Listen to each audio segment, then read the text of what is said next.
Et puis en France, Sarah, les étudiants non européens auront à payer plus cher leur scolarité. Par exemple, ils auront à payer 2 770 € en licence contre 170 actuellement, 3 770 € en master et doctorat. Le changement, c'est à partir de 2019. Et attention, la stratégie des Français, c'est d'attirer plus d'étudiants étrangers. Les faire passer de 300 000 à 500 000, c'est l'ambition affichée. En fait, ce gouvernement table sur une augmentation de frais de scolarité qui lui permettrait, dit-il, d'augmenter le nombre de bourses ou d'exonérations de droits d'inscription qui bénéficieront à 15 000 étudiants dans les mois qui viennent, venant principalement de pays en développement, contre 7 000 aujourd'hui. Au final, avec d'autres accords d'exemption, un étudiant international sur 4 pourra bénéficier d'une exonération ou d'une bourse, explique Édouard Philippe. Par ailleurs, la politique des visas va être améliorée. Les dossiers d'étudiants seront prioritaires et les formalités simplifiées et accessibles en ligne. Le nombre d'étudiants ayant accès à des cours en anglais, ainsi qu'aux cours de français, langue étrangère, sera doublé. Chaque étudiant étranger se verra désigner un référent pour l'accompagner. Alors, les syndicats étudiants français commencent déjà à se mobiliser par rapport à cette question de frais de scolarité. La France est le 4e pays en termes d'attractivité des étudiants au niveau international. Il avait perdu sa 3e place au profit de l'Australie. On en parle donc ce matin avec nos chroniqueurs. Pour commencer, Mohamed El-Khouer, la logique tient-elle la route selon vous? Augmenter les frais et attirer plus d'étudiants étrangers? Oui, il me semble, puisqu'il s'agit d'un panel de mesures. Alors, on focalise sur l'une d'entre elles qui est le paiement de ces coûts de scolarité, qui sont relativement modiques au final, parce qu'on vous demande de payer 2 770 € sur une année, quand la moindre petite école dans d'autres pays, que ce soit aux États-Unis, en Angleterre, en Asie, va coûter 30 ou 40 000 € l'année. Donc là, c'est une contribution relativement modique qui va permettre, au lieu des 170 actuellement, comme vous l'avez évoqué, qui va permettre justement de donner plus de moyens à ces universités.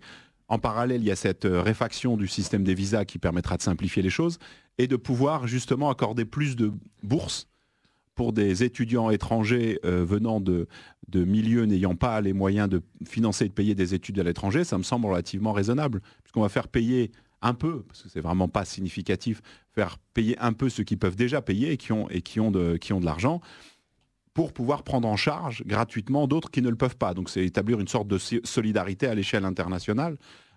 Et c'est ce que visent à accomplir les universités françaises. Ça me semble tout à fait intéressant, sachant que là, on a quand même des étudiants étrangers qui viennent de l'étranger pour étudier, dont la famille ou les parents n'ont pas payé d'impôts en France, n'ont jamais contribué à la mise en place de ces universités, que ce soit de manière directe ou indirecte.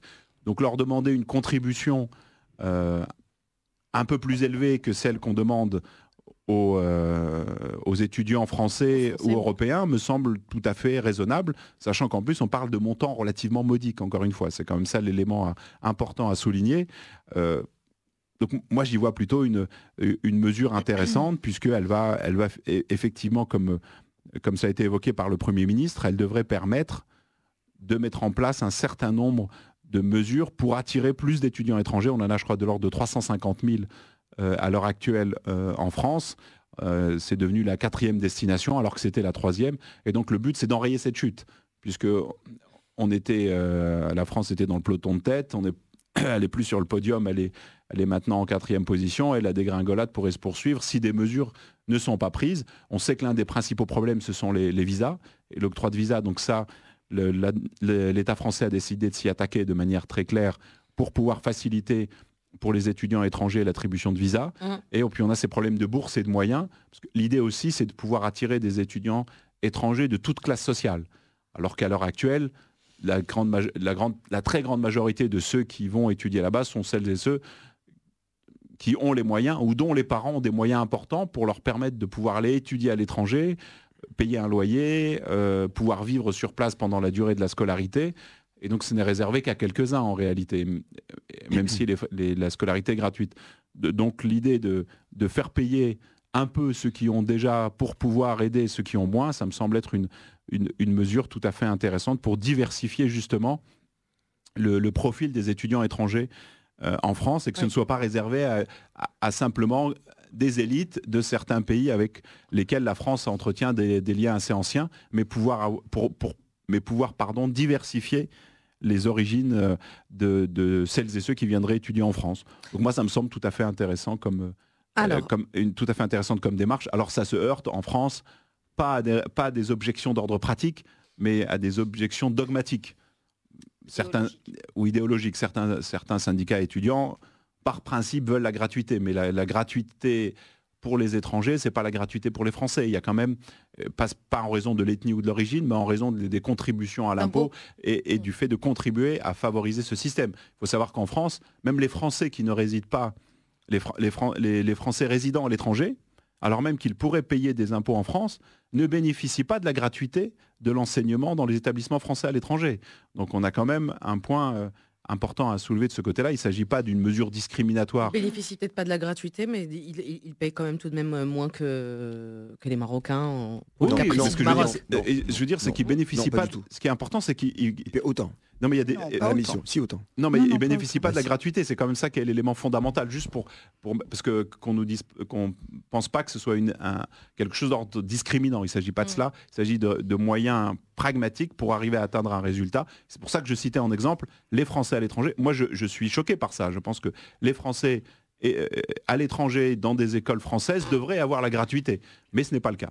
Oui. En tout cas, juste petite précision, quelques chiffres pour préciser donc cette augmentation. Donc pour la licence, on passe de 170 € à 2770 € par an à partir de la rentrée 2018. Et pour le master ou le doctorat, on passe de 243 ou 380 € à 3770 €. Premier ministre Édouard Philippe a déclaré, selon lui, pour lui, il trouve que c'est absurde, voire même injuste, qu'un étudiant extra-européen fortuné paye les mêmes droits d'inscription qu'un étudiant français peu fortuné dont les parents résident, travaillent et payent les impôts en France depuis des années. Les étudiants extra-européens, c'est devenu, Talla Chaquet, la nouvelle vache à lait de l'éducation nationale française ? Non, il faut garder les mesures. Première chose, avant, ils payaient combien ? 170, qui était dérisoire. Il faut arrêter. Sur l'année, voilà, il faut bien le comprendre, c'était dérisoire. Ce qui choque, c'est la violence de l'augmentation, qui passe de 170 à 2000. Passer à 500 €, ça aurait été peut-être un petit peu plus... Après, effectivement, même 2000, ça fait quoi ? Ça fait 270 par mois à peu près. Ça fait 3000 dirhams par mois. Honnêtement, si ce même étudiant était resté à Casablanca, il aurait payé bien plus par an, on le sait. Maintenant, je pense que la France estime qu'un étudiant qui est capable de se déplacer, de quitter son pays pour aller étudier ailleurs, c'est qu'il a un petit peu de moyens.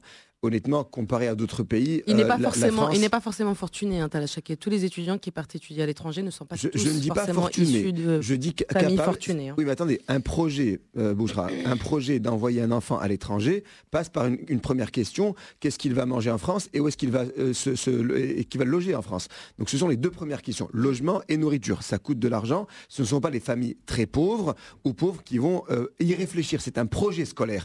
Maintenant, la France a toujours été généreuse et je ne défends personne. Je dis la réalité avec les étudiants étrangers pour des raisons que l'on connaît, pour le fait que parfois la France aussi a son avantage de garder chez elle des étudiants brillants. Ça fait partie d'une forme de fuite de cerveau dont elle profite et c'est tant mieux pour la France. Les médecins, les ingénieurs, les très très bons restent en France de toute façon et ce sont des cerveaux qui sont bénéfiques ensuite à l'État français, à l'économie française. Maintenant, la situation aujourd'hui montre une brutalité de l'augmentation, ça c'est certain. Maintenant, il y a, oui c'est vrai, même en France, des personnes qui ne sont peut-être pas capables de payer cette somme-là, ou en tout cas, venant d'étrangers, n'étant pas capables de la payer. Maintenant, il faut comprendre que l'objectif, c'est d'augmenter les bourses. Les bourses vont passer de 7 000 à 15 000 pour les personnes qui seraient dans un domaine de recherche et autres. Et n'oubliez pas que la France supporte jusqu'à maintenant les 2/3 de la formation des étudiants étrangers. C'est la France qui le paie, dans le cadre d'une coopération, etc.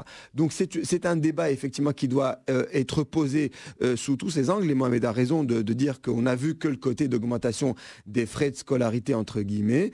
Il y a d'autres éléments que sont les bourses, effectivement, que sont également les indemnités de logement. N'oubliez pas que la France en verse, je crois que ça a été... Qui ont été diminuées. 5 ça euros. Dépend. Ça va. Oui, c'est raisonnable. Et donc, on parle d'une diminution de 5 €, c'est ça ? C'est ça, c'est 5 €. La diminution des APL. Bon, voilà, 5 €, c'est des courses. Ça n'est pas grand-chose pour les APL. Après, il faut voir la question dans son ensemble et de se dire, est-ce que l'étudiant étranger va bénéficier d'un statut effectivement peut-être plus confortable au niveau des bourses et de la recherche, puisque en amont, de toute façon, il y a des frais engagés. N'oubliez pas que si on regarde la question globale, la France est en situation budgétaire déficitaire, ça se plaint de partout, il y a des allocations qui tombent, les Français eux-mêmes en perdent monde. Donc je trouve normal, entre guillemets, que des étrangers venant étudier en France cotisent à l'effort national, à l'effort effectivement de formation. Je rappelle que la France supporte les 2/3 d'une formation d'un étudiant étranger. Alors, nous avons Tara de Casablanca qui nous dit l'argument selon lequel cette hausse des frais d'inscription permettra de financer des bourses est fallacieux car très peu d'étudiants étrangers ont accès à des bourses de l'État français. On va pouvoir y revenir en évoquant aussi les arguments des uns et des autres. On a Benoît Hamon qui a tweeté en fustigeant les frais prohibitifs, dit-il, qui interdisent de facto la venue d'étudiants africains, Rachida Chachi. Et on a la France insoumise qui parle dans un communiqué de xénophobie et qui dit que, alors que Macron dit lutter contre Trump et Salvini, il érige un mur de l'argent qui repoussera hors des universités beaucoup d'étudiants, notamment venus de pays africains qui choisissaient la France pour faire leurs études. Et il souligne que ce communiqué souligne que le président Emmanuel Macron préfère privilégier ses amis, les ultra-riches. Alors, est-ce que c'est une façon d'écarter les Africains et d'attirer d'autres types d'étudiants ? Non, je ne crois pas que ce soit central dans la démarche du gouvernement de Philippe. Parce que même Macron avait entamé la chose déjà le 20 mars, il avait annoncé la volonté de doubler le nombre d'étudiants en provenance des pays émergents. Alors il a parlé de l'Inde, de la Russie, de la Chine, donc il a bien choisi les pays dont il parle. Donc il y a peut-être une volonté de se réorienter vers un pôle économique, vers le nouveau centre de gravité du monde qui se situe au niveau de l'Eurasie et de la partie extrême orientale de l'Asie, en tant que ce qui va permettre l'ouverture au capital français dans ces régions-là par un soft power qui se déplacerait et qui suivrait le centre de gravité économique mondial. Parce que pendant très longtemps, l'éducation ouverte et accessible aux Africains s'inscrivait dans une logique de soft power dans le cadre de la francophonie. Et que le fait que l'État, c'est-à-dire le contribuable, prenait en charge l'essentiel des frais en réalité d'éducation, n'était pas par charité, mais était pour entretenir cette sphère d'influence, et que dans ce schéma-là, les gens qui venaient en France n'y venaient pas forcément parce qu'ils étaient les plus brillants, mais pas tout simplement par prestige, par le fait d'aller étudier en France et de revenir avec un diplôme français. Et donc il y avait une forme d'égalitarisme devant l'accès à l'éducation, indépendamment de vos capacités cognitives et de votre intelligence. Donc là, il y a deux ruptures. Alors la première, c'est la réorientation vers l'Eurasie. La deuxième est qu'on entre dans une logique d'efficacité et non plus d'égalitarisme. C'est qu'effectivement, il y en a qui vont payer plus cher, c'est-à-dire les moins brillants et qui ont du pouvoir d'achat, pour que les plus brillants mais qui n'ont pas de pouvoir d'achat puissent venir étudier en France.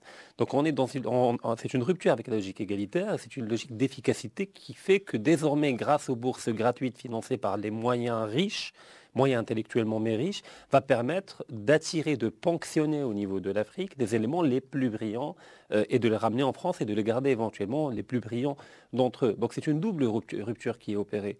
Donc je comprends très bien que le mur d'argent soit réel devant les gens qui ne sont pas forcément extrêmement brillants, des Africains qui sont normaux ou légèrement supérieurs à la moyenne, qui ne pourront peut-être plus aller étudier en France, mais pour les plus brillants, ils pourront passer par la bourse.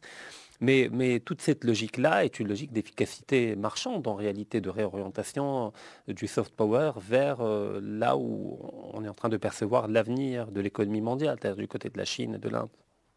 Et la proposition d'un insoumis, qui nous vient de Rabat, il nous dit ce matin, mais précis, il dit le Maroc pourrait payer ses frais, ça lui coûtera moins cher que de laisser ces jeunes au Maroc.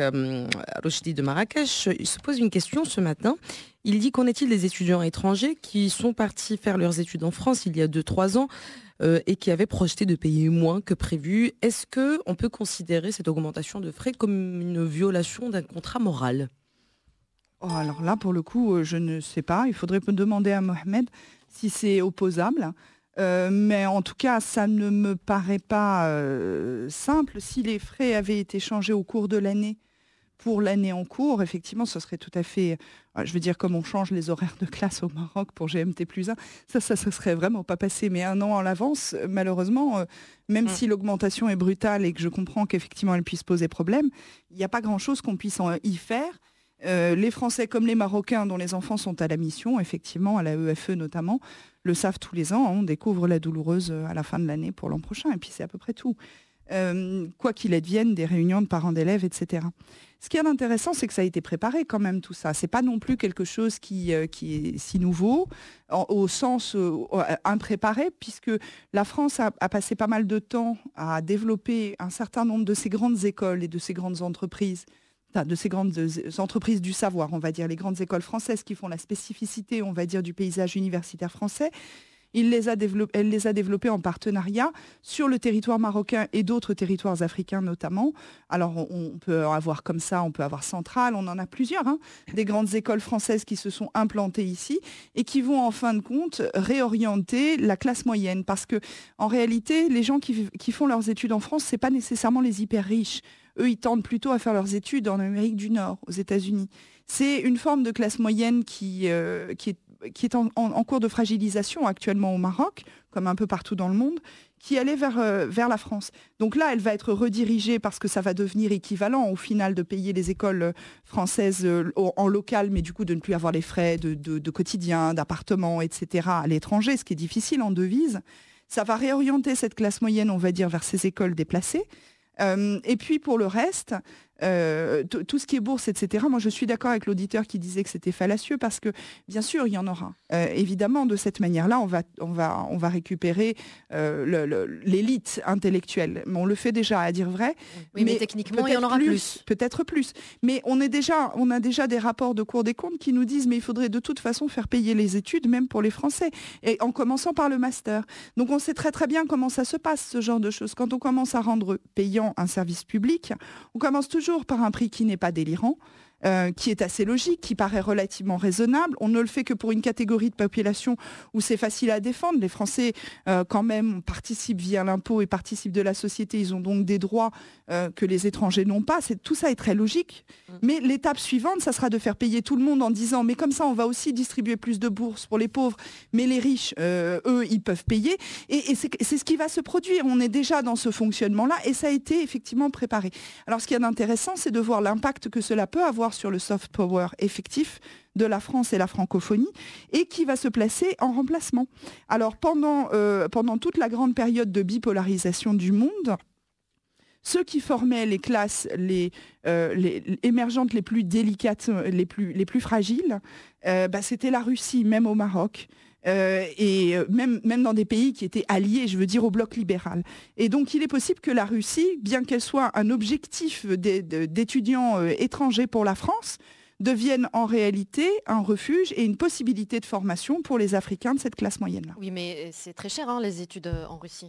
Oui, c'est cher, mais les bourses, par contre, sont beaucoup plus faciles d'accès. Alors, d'un point de vue communication pure, c'est peut-être aussi le fait qu'Emmanuel Macron avait déjà parlé d'attirer des étudiants de Russie, de Chine, d'Inde, etc., avec le fait que le Premier ministre Édouard Philippe ait cité aussi à plusieurs reprises dans son discours pour le lancement de cette stratégie nationale d'attractivité des étudiants internationaux, plusieurs fois donc un écrivain congolais qui s'appelle Alain Mamboko, qui a peut-être désamorcé les attaques des adversaires, entre guillemets, comme Benoît Hamon et la France Insoumise, qui parlent maintenant de xénophobie et de discrimination. Peut-être que c'est ça d'un point de vue communication pure. Maintenant, votre réponse à vous, Mohamed Oulkhouir, sur justement cette façon de voir discrimination, xénophobie. Il y a aussi un doctorant en sociologie qui s'est exprimé, français, Hicham Jamid, qui dit que c'est une politique, la politique du gouvernement Macron, c'est une politique qui est aussi entre un désir d'attractivité puisé dans une vision libérale marquée par l'ère de la marchandisation des systèmes d'enseignement supérieur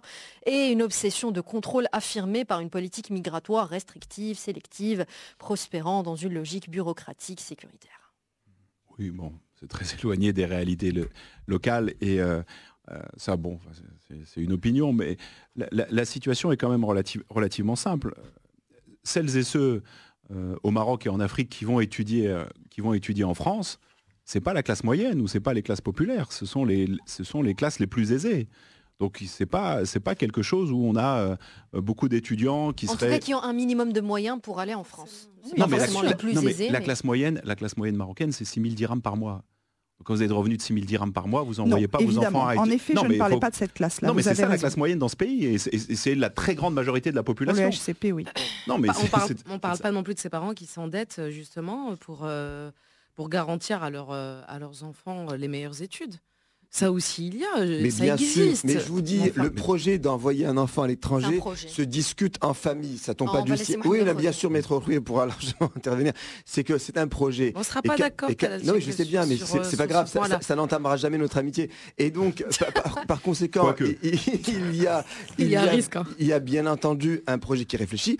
La première question, c'est où va loger cet enfant et qu'est-ce qu'il va manger, comment va-t-il se nourrir et comment va-t-il vivre. Première question. Donc, si les parents n'ont pas de moyens du tout, ils ne peuvent pas le faire. Maintenant, quand on a un peu de moyens, on peut se battre pour le faire. Je trouve effectivement l'augmentation... On le prépare des années plus tôt. Bien sûr, largement. Elle est scandaleuse, elle est brutale, ce que vous voulez, mais ça n'est pas non plus, d'autres pays voisins. Alors, on n'est pas à 1000 € près, quoi. Quand un immigré clandestin prend une barque pour aller en France, il paie 6 000 €. C'est autre chose, ça. Il paie 6 000 € pour passer. Alors, on va laisser Mohamed Olkhouer finir. On va laisser Mohamed Olkhouer donner son avis. Oui, ce que je voulais indiquer, c'est que les étudiants étrangers qui vont en France, majoritairement, ce ne sont pas les classes moyennes des pays africains, ce sont les classes supérieures, c'est des classes relativement aisées. Donc ça, c'est un élément de fond. Et cette question de dire, mais on s'attaque d'abord à certains avant de généraliser, non, ça n'a jamais été l'objectif. Il y a une réalité claire, c'est que les services publics sont financés avec l'impôt des citoyens français qui est versé en France et on ne peut pas leur dire vous qui contribuez, vous paierez le même prix que celles et ceux qui ne contribuent pas. Quel est l'objectif? Quel serait le discours? De dire n'importe quel étudiant pourrait venir en France et paierait 170 € comme un étudiant français, alors que ceux-là vivent, travaillent et ont cotisé en France, alors que dans le même temps, on le sait pertinemment, les revenus de ces étudiants étrangers ou en tout cas de leur famille sont plus élevés que les revenus des étudiants français ou des familles de ces étudiants français. Donc il est quand même assez logique qu'on demande à celles et ceux qui n'ont jamais contribué et qui n'ont jamais versé d'impôts en France de payer un petit peu plus cher. Et encore une fois, je compare avec ce qui se fait ailleurs. Vous n'avez quasiment aucun pays au monde où les études ne coûtent pas 30 ou 40 000 € par an. En France, on est en train de dire vous paierez de l'ordre de 1 700 €. Donc c'est quand même pas quelque chose de dramatique. 4 500, je crois. Pardon ? 2000 à 4005, je crois. Non, c'est 1700 ou je ne sais plus. Bon, peu importe. Mais pour la licence, c'est 2700 €. 70, ouais. Voilà, 2700 €. Donc c'est pas, on est sur des montants qui sont de 1 à 10 par rapport à ce que vous payez si vous allez aux États-Unis et ailleurs. Donc ce sont des choses qui restent quand même relativement raisonnables et qui sont assises et expliquées et justifiées sur quelque chose d'incontestable, qui est le fait que c'est un système de scolarité dans un État, un service public d'un État auquel vous n'avez jamais contribué. Dans ce cas-là, pourquoi ne pas demander aux Européens aussi ? Non, mais parce que mais vous voyez les milliards que la France transfère à l'Europe chaque année et de l'autre côté aussi c'est pareil. Il y a des financements conjoints qui sont effectués. Et par ailleurs, si un étudiant français venait étudier au Maroc, il devrait payer. S'il y a pour la plupart des universités ici, là-bas, ce qui se passe, c'est que si vous êtes français, vous allez étudier en Angleterre, en Allemagne, en Italie, vous ne payez pas. De même qu'un Italien, un Français ou un Allemand va étudier dans un autre pays en Angleterre, il ne paye pas. Donc on a un système européen qui est mis en place. C'est ce qui fait cette différence-là. Mais l'élément, c'est quand même celui-là. Et surtout, ce sont des frais modiques. Ce sont des frais relativement modiques. Et cette idée de dire on va généraliser les bourses, c'est pas quelque chose qui est dit pour la gloriole ou pour essayer, c'est ce qui est prévu. Il y a des quotas de bourse importants qui vont être mis en place. Il y a une facilitation des visas qui est aussi mise en place. Donc c'est quelque chose de relativement cohérent. Mais en tout cas, on peut pas simplement dire c'est de la discrimination ou c'est du racisme ou de la xénophobie. Ça n'a aucun sens. Puisque c'est assis sur quelque chose qui est clair, explicable. En tout cas, d'un point de vue juridique, ça ne tient pas la route. Ce ne serait pas une situation de discrimination. Et on peut expliquer. Ce qui est en contraire, ce qui serait discriminatoire, c'est de traiter de la même manière des gens qui sont dans des situations totalement différentes. C'est ça qui ne serait pas acceptable. Donc j'ai du mal à comprendre cette massive levée de bouclier qui est, à mon avis, de la pure propagande que vous avez citée de la France Insoumise et Benoît Hamon, dont on ne sait même plus quel parti il représente. Le Parti Socialiste, le PS. Ah, je crois pas. Non, je pense pas. Il ne représente plus le PS. Il s'est retiré. PS. Il a créé son propre mouvement, son nom m'échappe. Sans doute, mais enfin voilà, c'était une boutade. Mais je pense que ça n'intéresse pas beaucoup de monde de savoir où il est exactement.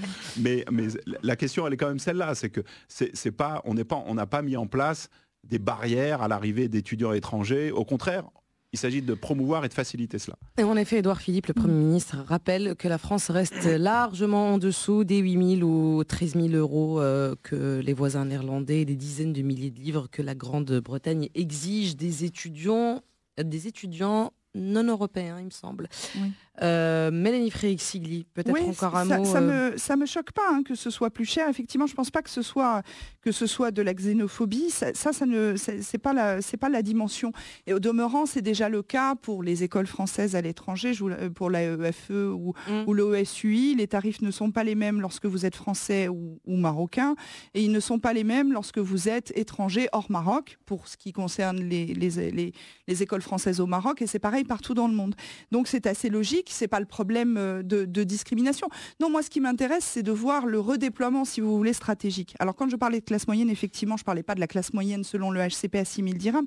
Je pensais à cette classe intermédiaire qui n'est pas l'hyperclasse dont les enfants vont justement à l'école américaine pour suivre des études aux États-Unis, etc., mais qui est une espèce de classe intermédiaire qui gagne 10 fois le SMIC, donc très, très, très bien sa vie, mais pas nécessairement suffisamment bien non plus pour aller aux États-Unis ou en Grande-Bretagne, qui sont les destinations maintenant de prédilection de l'hyperélite. Donc on a cette espèce de classe intermédiaire qui correspond plus à un équivalent de la classe moyenne européenne, on va dire, que la classe moyenne marocaine. Cette espèce d'entre-deux qui justement va au lycée français, fait ce genre de choses. Et ceux-là sont majoritairement, pour effectivement les moins bons, ou ceux qui arrivent tout juste à se sacrifier pour payer l'école française à leurs gosses, ceux-là, effectivement, vont être redéployés vers les écoles en accord et déplacés sur le territoire, à mon sens. Donc, effectivement, il y avait une imprécision. Classe moyenne au Maroc, selon le HCP, c'est beaucoup plus bas. Mais c'était à cette classe intermédiaire-là que je pensais. Ensuite, Rachida Chachi, on finit. Une petite remarque. Avec combien de dirhams le gouvernement marocain est-il les étudiants marocains pour aller à l'étranger ? Pardon ? Avec combien de dirhams le gouvernement marocain est-il les jeunes marocains à aller vers l'étranger ? Ceux qui sont pauvres et qui n'ont rien. Merci. Et c'est un autre sujet, ça. Non, c'est pas notre sujet, mais juste pour qu'on se reste cohérent par rapport à ça. D'ailleurs, j'allais abonder dans le même sens en disant que la France est un État souverain, il peut faire ce qu'il veut, multiplier le prix par 10, par 20, par 1000. Oui. Ça ne nous concerne pas de ce point de vue-là. Mais par contre, la vraie question à poser, c'est qu'est-ce qui fait qu'au Maroc, pour garantir un minimum un avenir à nos enfants, les gens sont obligés d'avoir les moyens de placer leurs enfants soit au niveau d'une école privée qui coûte extrêmement cher, soit de les envoyer à l'étranger. Donc c'est la vraie question du point de vue de notre souveraineté, c'est la faillite de notre système éducatif et comment peut-on le sauver dans une situation d'urgence et d'extrême urgence. Et que de ce fait, il y a cette faillite, il y a l'étranger qui coûte de plus en plus cher, et puis il y a le privé marocain qui fait qu'il y a une guerre de tous contre tous au niveau de toutes les classes, des plus pauvres jusqu'à la classe moyenne supérieure, qui provoque une surenchère des frais au niveau du privé. Au niveau du préscolaire, on commence déjà des fois à 5 000 dirhams par mois. C'est tout simplement de la folie. Donc on généralise une lutte horizontale de tout le monde contre tout le monde, avec une minorité qui va réussir à se frayer un chemin, et la plupart, malheureusement, vont peupler soit les cafés, soit les centres d'appel, soit travailler comme esclaves dans des usines de câblage ou d'autres au SMIC. On aurait pu aussi parler, Rachida Chachi, de ces nombreuses écoles de commerce qui sont rachetées par des fonds d'investissement, mais ça... Tout à fait, c'est un autre sujet. C'est un autre sujet. On en débattra peut-être bientôt. En tout cas... Demain. Pourquoi pas. Vous êtes là demain, Talal ? Je viendrai rien que pour ça. Allez. Merci beaucoup pour vos interventions.